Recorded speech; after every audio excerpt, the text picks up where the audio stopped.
Matthew 18, starting in verse 1, says, "At that time the disciples came to Jesus, saying, 'Who is the greatest in the kingdom of heaven?'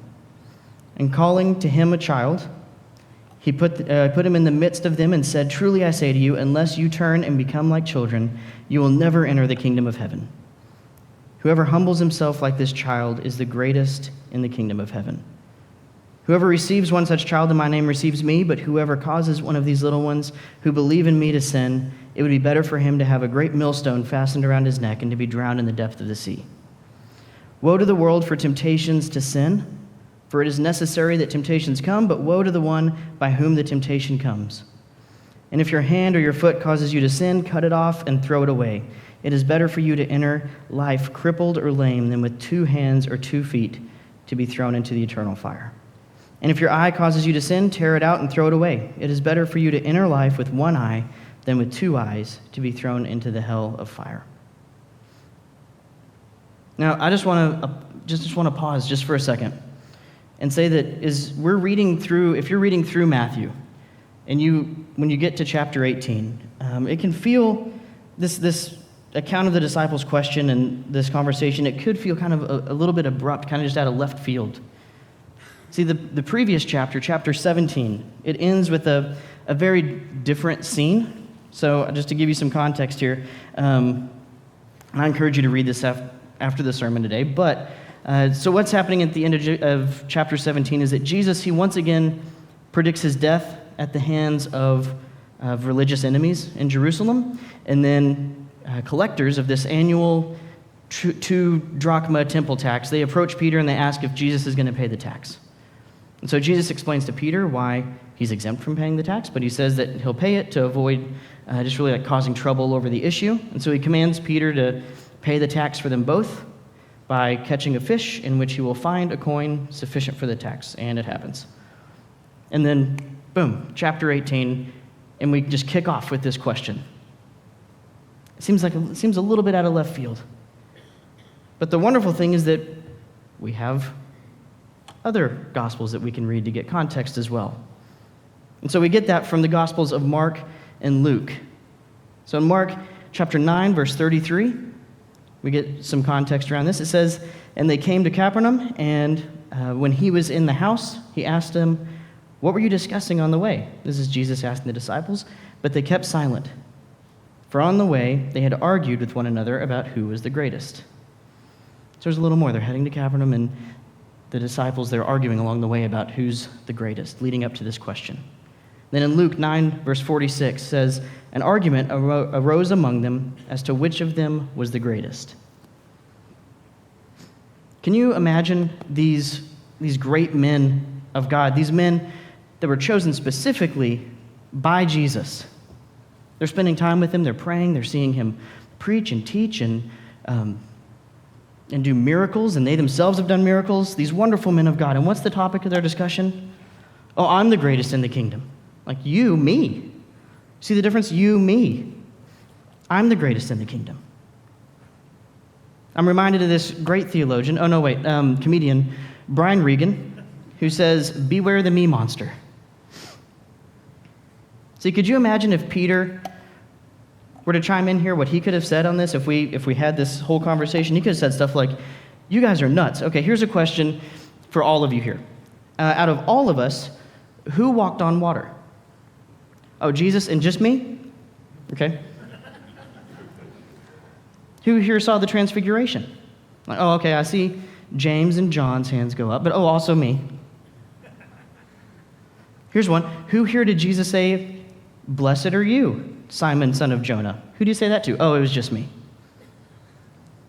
Oh, and lastly, don't forget that Jesus just paid my taxes, not yours. There, so top that. From a fish, by the way. But see, the point is that these guys, they were having this full-blown argument on who was to be the greatest in the kingdom of heaven. And it's also a glimpse into the very human nature that we all share, a struggle for recognition and pecking order that it really just, it transcends across time and culture. And there's not always the unity and the harmony that we would like to experience in life. Be that in the church, be that in our workplace, in our friendships, in our families, or in our marriages. And I believe that the message of Matthew 18, it's a message that is incredibly relevant for the church today.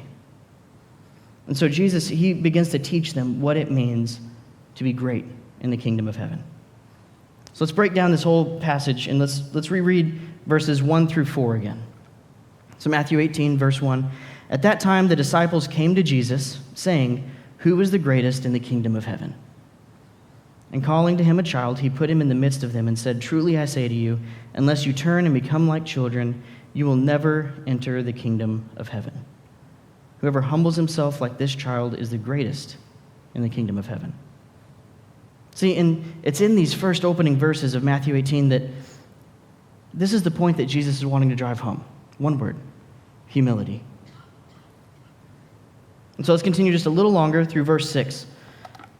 So verses 4 through 6 say, "Whoever humbles himself like this child is the greatest in the kingdom of heaven. Whoever receives one such child in my name receives me, but whoever causes one of these little ones who believe in me to sin, it would be better for him to have a great millstone fastened around his neck and to be drowned in the depth of the sea." And so again, Jesus, he's getting this question from them. And again, our context, they're just arguing amongst themselves on the way to Capernaum. And Jesus asked them when they arrived at the house, "Hey, what were y'all talking about on the way? What was going on? What was your conversation?" And they don't answer at first, and they basically just say, "Well, we want you to tell us who's going to be the greatest in your kingdom." And see, I also want to note that the disciples, they don't for a second show any sort of disbelief that the kingdom's coming. They fully believe that the kingdom could be coming any day. But again, that question, we want you to tell us who's going to be the greatest in your kingdom. And it's at this question that we don't really get a response from Jesus immediately, right? He doesn't give this verbal response just right away and just flat out answer their question. He has a little bit different of a tactic. And so he calls this little child over. I think it's also really amazing and so easily overlooked in passages like this, how children just weren't afraid to come to Jesus. Right? I think of how many kids are crying in line to see Santa, and then their parents get this picture of them screaming with this man in a red suit and a white beard. But it's not the case with Jesus. He welcomes them gladly. The problem wasn't the kids coming to see Jesus. So often the problem was rather getting the disciples to allow the children to come to see Jesus.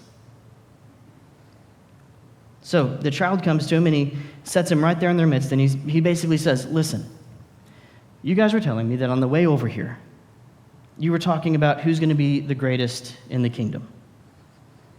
How about this? Maybe you should be concerned with even getting in the kingdom. Because unless you become like this little child, well, see, there's this amazing dichotomy that we see playing out here, where Jesus is basically saying, you all are worried about greatness in the kingdom when you should be humbling yourselves to even get in the kingdom."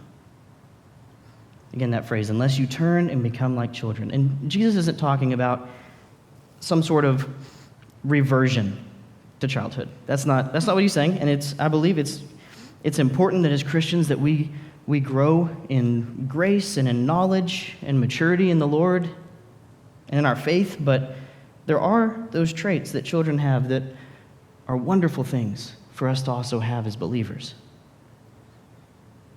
That simplicity, that sincerity, that trust, that dependence, total dependence upon the Lord. So here's a question. Are you living a life in which you just trust the Lord? It can be an easy question. You could have just answered it right then, but really think about it. Are you? Are you living a life in which you just trust God?